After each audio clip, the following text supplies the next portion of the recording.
In the previous two graphs, we developed a mathematical example of a second-degree price-discriminating monopolist who is constrained to charging a single fixed fee and a single per-unit price. And by developing a particular pricing formula, he's able to get types to reveal whether they are high-demand or low-demand types. We'll now extend this example to one where the second-degree price-discriminating monopolist can charge different fixed fees and different per-unit prices for different consumers. We begin by depicting the demand curve for the low-demand theta-1 type in panel A. High-demand types have a higher theta value in the demand function of equation 23.32, and when we plot the inverse demand function, or the demand curve, we get a higher vertical intercept, but the same horizontal intercept. When we restricted the monopolist to charging a single fixed fee and a single per-unit price, we derived the profit-maximizing per-unit price, P star, in equation 23.36. And throughout our example, we've assumed a constant marginal cost. The second-degree price-discriminating monopolist who was constrained to charging a single fixed fee and a single per-unit price then charged the fixed fee equal to the consumer surplus of the low-demand type under the per-unit price P star.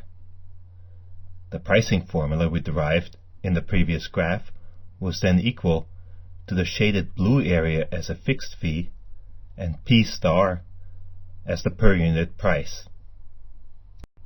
The low-demand consumers therefore attained no consumer surplus, whereas the high-demand consumers attained the consumer surplus indicated by the shaded magenta area.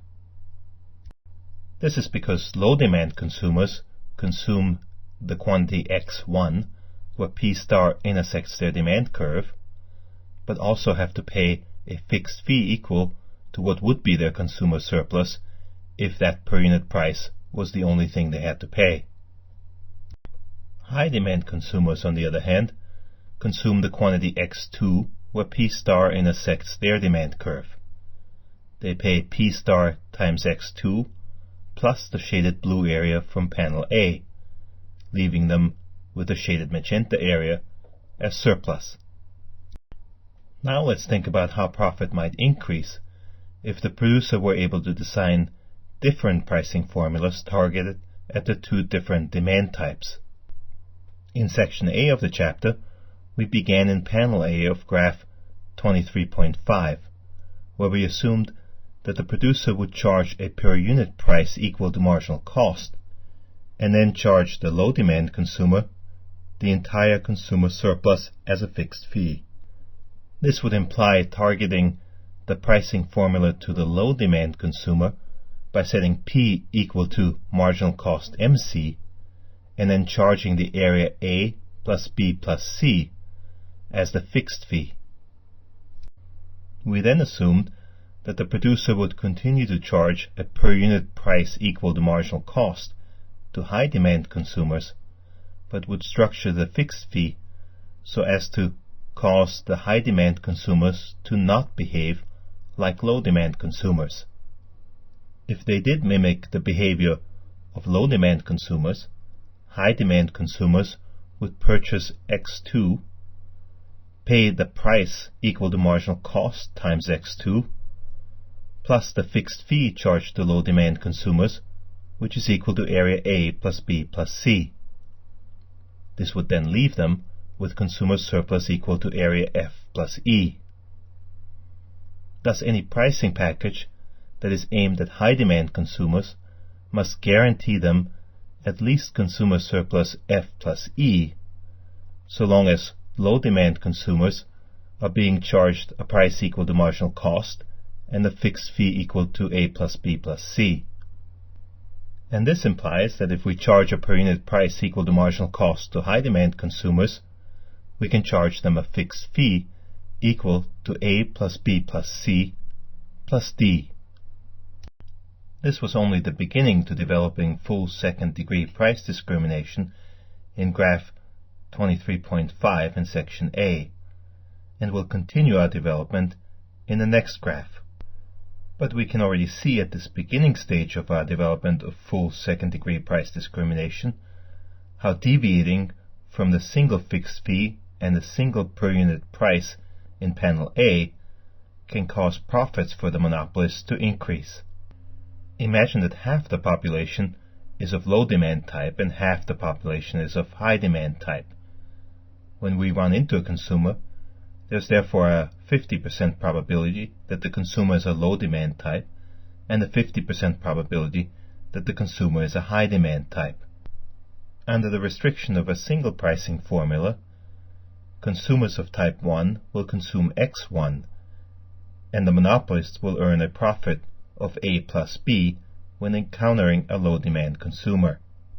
When encountering a high demand consumer under the single pricing formula, that consumer will purchase X2 and be charged P star as the per unit price and a fixed fee of area A, giving the monopolist a profit of A plus B plus C plus E. Under the single pricing formula, the monopolist therefore gets an expected profit of A plus B with probability half and A plus B plus C plus E with probability 1/2. This sums to an expected profit of A plus B plus 1/2 times C plus E. But since C is equal to E, we can also express that expected profit as A plus B plus C. Under the alternative two pricing formulas, where the per unit price is always set equal to marginal cost, but the fixed fee is equal to A plus B plus C for low demand consumers and A plus B plus C plus D for high demand consumers, the monopolist will get a profit of A plus B plus C if he encounters a low demand consumer, and a profit of A plus B plus C plus D if he encounters a high demand consumer. Thus his expected profit is A plus B plus C with probability half and A plus B plus C plus D with probability 1/2, for a total expected profit of A plus B plus C plus half D. Expected profit when encountering an unknown type of consumer is therefore greater by 1/2 D under our two pricing formulas than it was under the single pricing formula when the profit maximizing per unit price P star was set. In the next graph, we'll see that the producer can do even better by following the steps first outlined in graph 23.5 of section A.